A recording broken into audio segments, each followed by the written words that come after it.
Well, hi, good morning. Welcome to my shop. Thanks for joining me.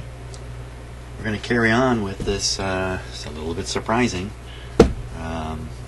Grundig radio that I'm working on. Surprising in that the things that are wrong with it and how I'm discovering them is a little bit unorthodox. I have a schematic here we're going to be looking at in a minute and study the output transformer and a few of the circuits. But first, when I tested the radio, it seemed to work pretty good, except there was nothing on FM. So I've got the FM tube in my tube tester. Here it is. And I'm just getting ready to push the button here to see what kind of condition it's in. Now, you can't quite read the scale there. Let's just change the lighting a little bit. If we can't calm it down, that's a little better. Now you can kind of see the scale here. So, I think I've got everything set. Let's just double check. ECC 85, 6.3 on the filament, 4 on the signal, 21L on the grid bias, 35176, 35176. It's always good to double check these things. PGK1, PGK1, 37 on the sensitivity for the meter, and the plate setting is F. We're ready to go. CC 85. Okay. That's it. So we'll check out for leaks. Leaks. Hey, by the way, while I'm checking this tube for leaks inside it, quite a few videos ago I had a couple of Magic Eye tubes, one of which seemed to be leaking internally and it was upsetting its operation in the radio. And a comment came that I should put that eye tube, Magic Eye tube, and another one in my better tester. This is my better tester. And by reading the meter, see just what the leakage is. Well, I did do that test. I did it a couple days ago, finally. And no leakage showed up on this tester. So I had two tube testers. Both of them indicated the tube had no leaks, yet by deduction it sure seemed to have a leak in it, enough of a leak inside the tube to upset the radio circuit it was in. So mystery. Chalk it up to another mystery. Okay, so we're all set here. Let's give it a go. That was kind of funny. We got nothing at first, but it's up and what's it doing? It's moving around a bit. I don't know if you can see that or not. I think you can see it.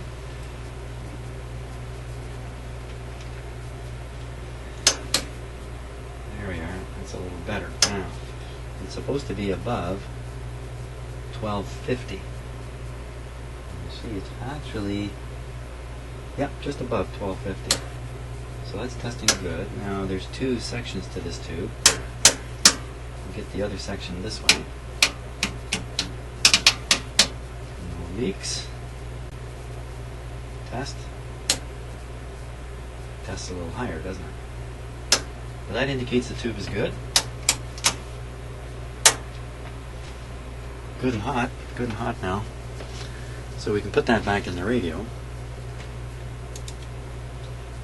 And we'll have to look for some other reason why the FM side isn't working on this radio. So I'll just let the tube cool down there in the tube tester, because the next thing I'm going to do is talk about the schematic here a little bit. So here, let me get set up for that.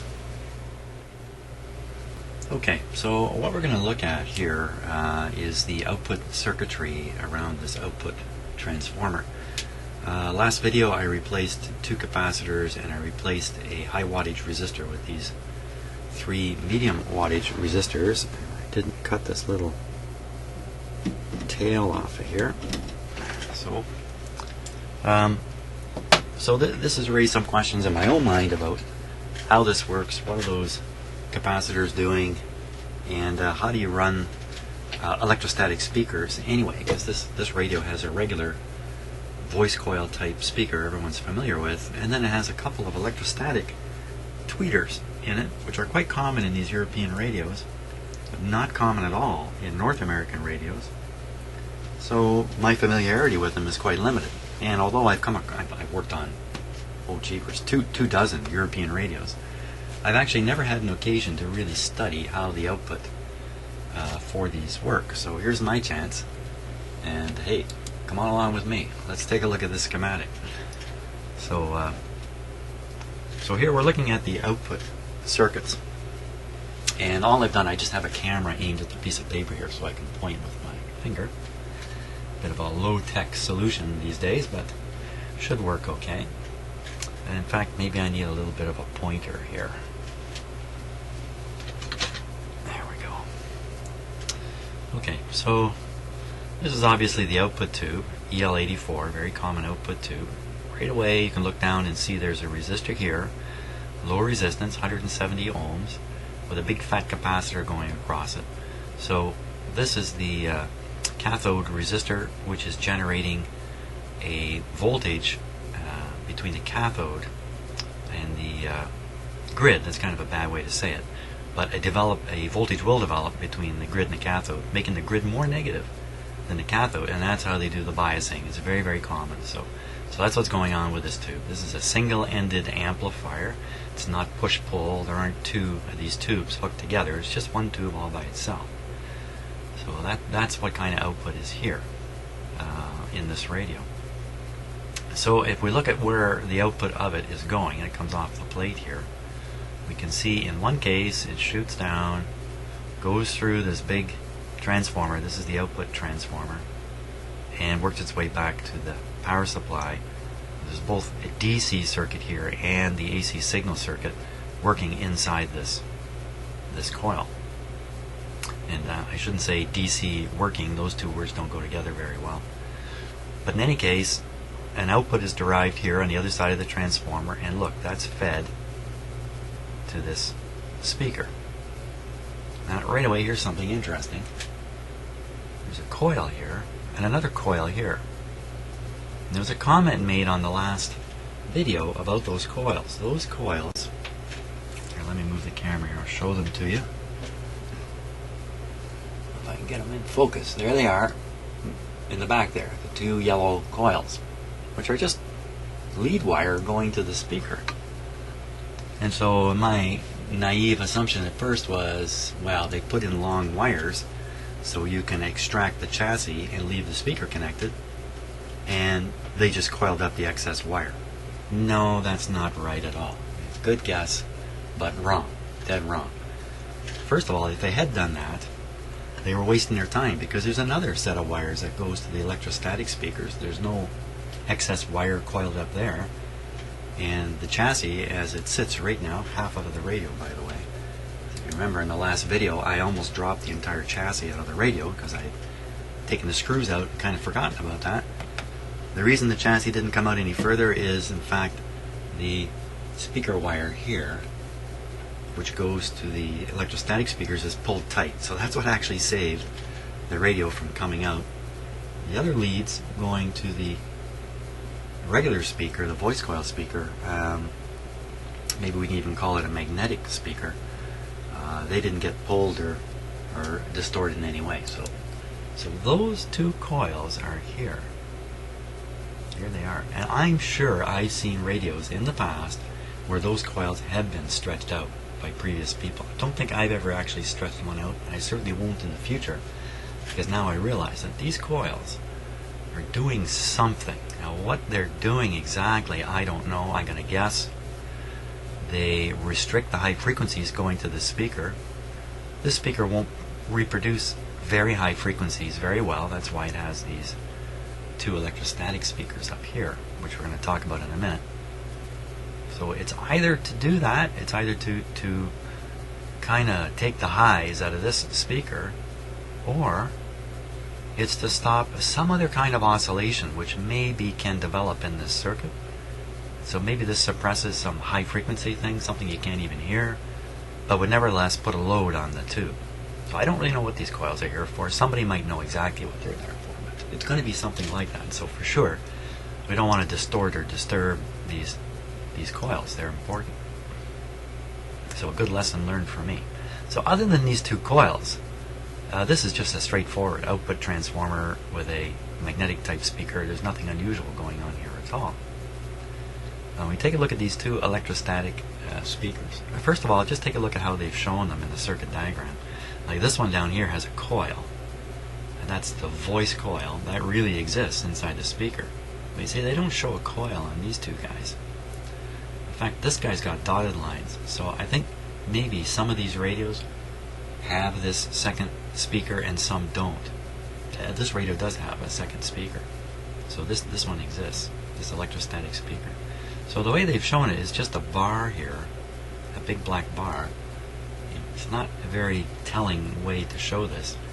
It might have been better if they put a capacitor symbol in there, because I believe these speakers, because of the way they're constructed, are essentially capacitors with one plate that can move with a variation in the electrostatic voltage. Now, these speakers run with relatively low voltage, 5 volts, I don't know, maybe 10 at the most. I think 10 volts into one of these guys would be pretty darn loud. I really think so. Not so with these guys. These guys need a very high voltage because they depend on electrostatic effects. This one depends on current effects. It's really not looking for voltage, it's looking for current. This guy's looking for voltage, not current. So they're really very opposite styles of speakers, yet they're being fed from the same tube here. So some trickery must be involved. And here's the trickery, it's not much. So remember I said there was a DC and an AC circuit. The DC circuit comes down here through the coil and off to the power supply, and the DC is blocked by this capacitor. So there's no DC coming over this way. So that's what that capacitor is, and you know what? That's one of the capacitors I changed. It says 470 picofarads. I changed that guy out. So that's the coupling capacitor, if you like, that allows a signal to make it over to here. Now, these two guys, being basically capacitors, are super duper high impedance. In fact, they're, from a DC point of view, they're open circuits. So there's a very high impedance circuit here. So it doesn't take much to push a charge into these circuits. You don't need much. You don't need many coulombs making it past here to raise and lower the voltage on this side, because it's high impedance. So, because I think it's way too high of an impedance, in fact, they've got this resistor here. This is a 22K resistor going to...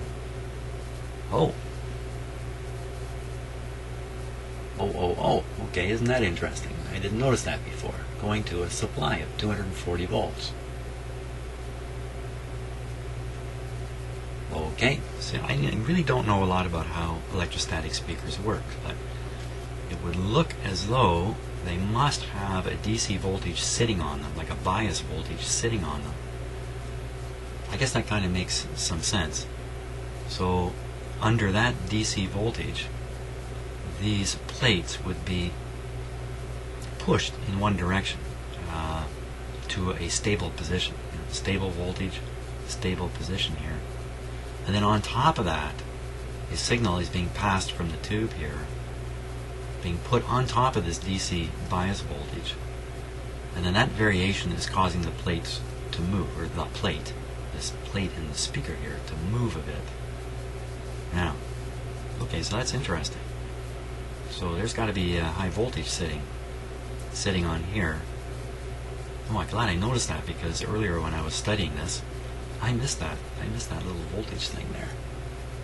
So I was thinking all that made it here was just signal from here, which I thought was kind of curious too. So, okay, so there's a big DC bias stuck on these two guys. What's this capacitor doing here? Now, this is a very, very, well, it's a bigger capacitor than this one. It's still small by capacitor standards. 1500 picofarad. 1 kilovolt. This one's 1 kilovolt also. I put in capacitors. I think their rating is only 600 volts. Wonder what's going to happen. In the short term, I don't think anything bad will happen, but maybe these capacitors will get beat up if this radio operates for hundreds of hours. It might beat these two capacitors up. I'm not sure what to think of that. I don't have capacitors with 1,000 rating. At least I don't think mine have 1,000 rating. I'll have to check them. Okay, something else to take care of. So anyway, here's this capacitor, and it's put in parallel across this speaker. So why would that be there? You know, I don't really know. I can only guess it has something to do with affecting the tonal quality or trying to bypass super high frequencies to ground so they don't go through here. I don't really know what that capacitor is there for, but it is there. So that's what's going on here. So we have the regular magnetic output through this transformer to develop the current to drive this guy, and then we have electrostatic speakers with their own high voltage DC supply isolated away from the tube by this capacitor, but the signal variation coming from the tube is allowed to pass into here and affect these two speakers. Now I don't know that these speakers are even working. In the last test I didn't stick my ear down there and listen, so they may or may not be working.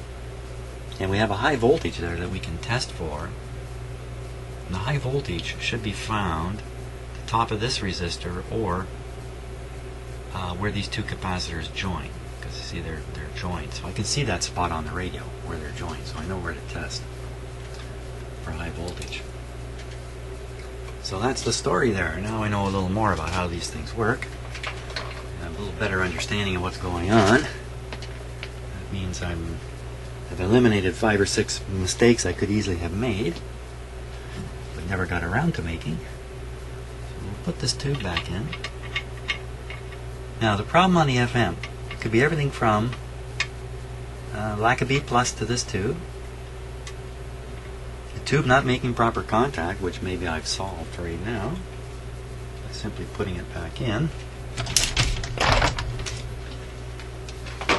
It can't be the tube itself. The tube itself tested good.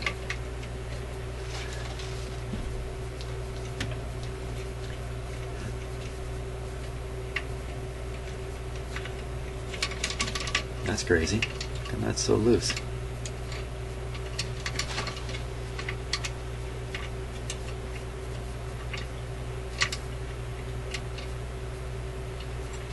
Okay, so I think that this tube shield is supposed to actually sink down right over the socket here. There we go. There we go. Very good. Okay. Usually you want these shields to be grounded nicely to the chassis. If they're not grounded, they may not work, they may not do their job at all. Okay. So maybe we're ready for another test on this radio and a poke around.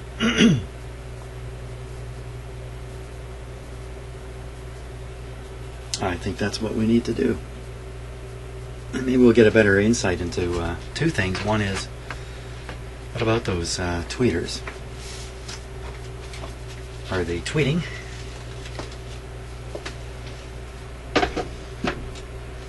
And what about the FM? Now, I tipped this radio way back before and pretty much had it come out of the cabinet now. The buttons are being interfered with here.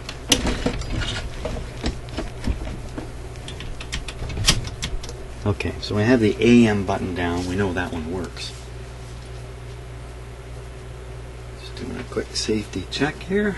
Everything looks okay. I think we're good to go. Just make sure the volume's down. There we go. Okay, hold on. Something happened there.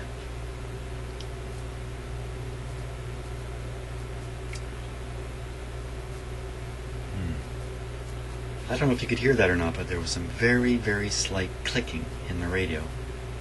Very much like a high voltage leak.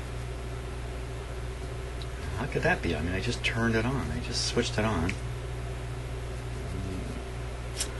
Right, it has a solid state rectifier for the high voltage. That's just out of sight back here. Pretty sure that's what's going on there. So the high voltage could develop almost instantly upon turning on the radio. I don't like that clicking. I don't like it at all. So first I'll look and see if there aren't some clearance problems here. And there are. Some wires kind of in contact here. I'm going to move them. You know, when the radio slid out, it moves stuff around a little bit.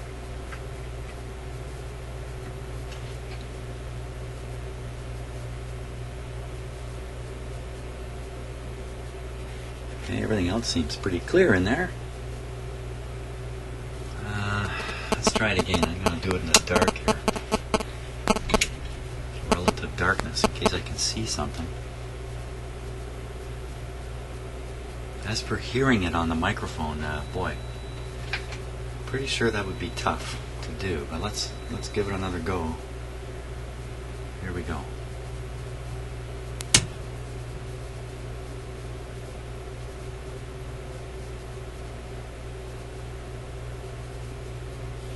No clicking.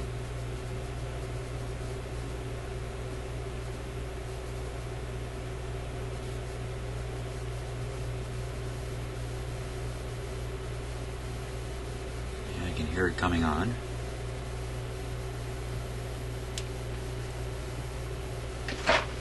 Let's give it a little volume. There we are.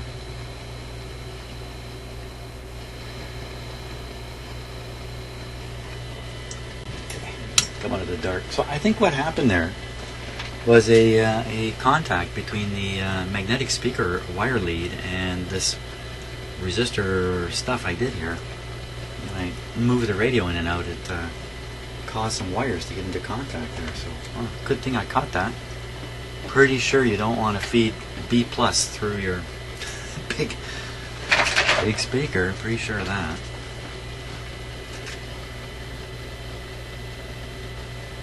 Yeah, no clicking. I imagine if there was still some of that high voltage ticking sound, it would be audible in the speaker at this point. So let's see if there is at 240 volts.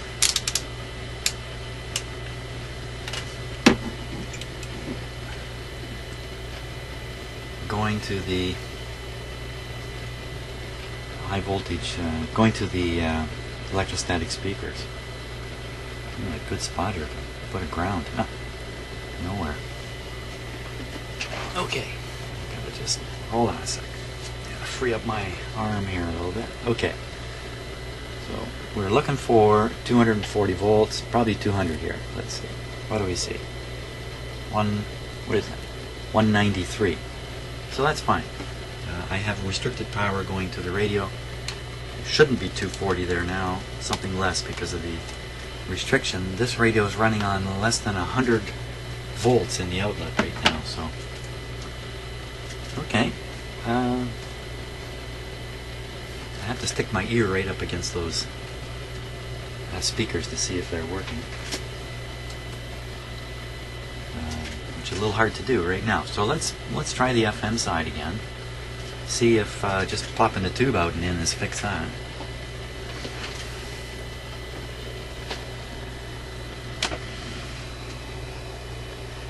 These buttons are not working well, but let's give it a go. Oh, turn it down.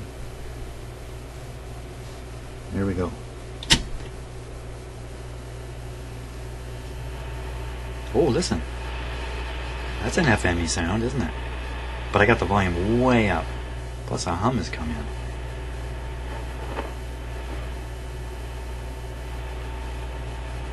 Let's give the radio full power. I'm going to go from the 100 volt supply right up to, let's go up in steps. I'll take it up this way.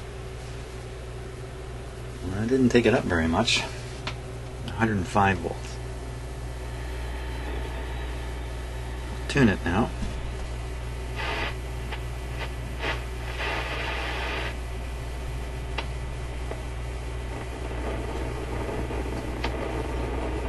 Funny stuff happening here.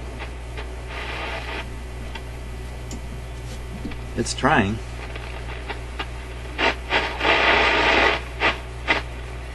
Okay, let's give it the full voltage.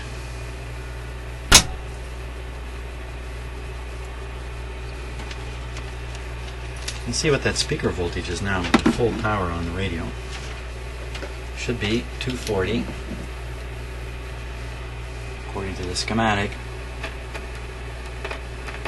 and it is 230. Not bad.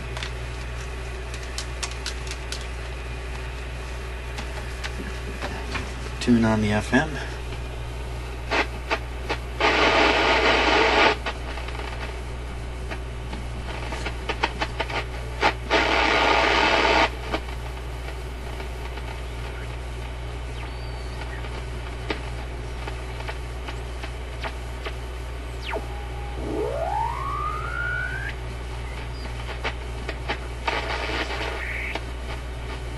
You can't see it, but I'm turning the tuning knob here.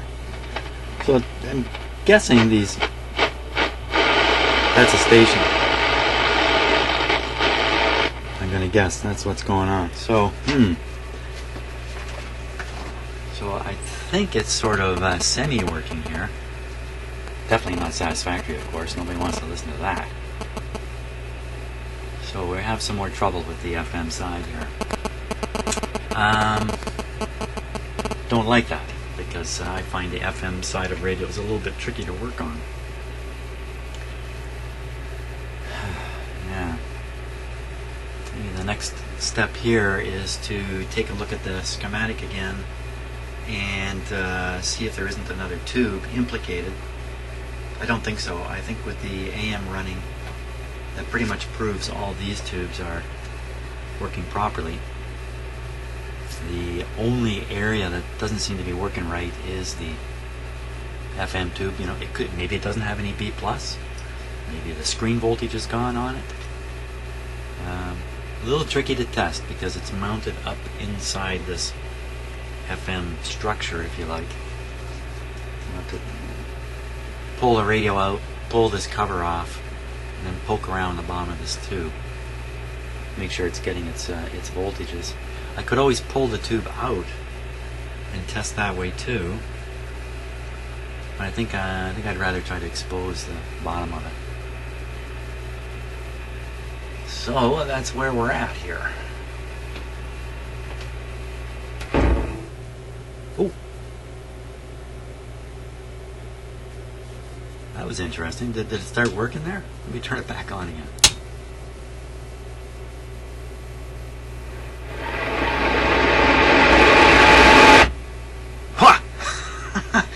Isn't that interesting?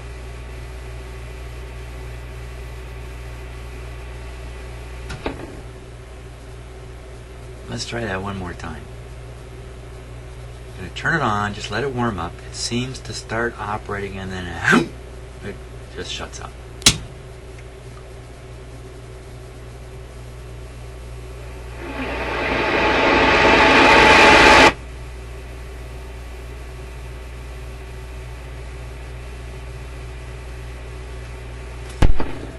That's pretty interesting.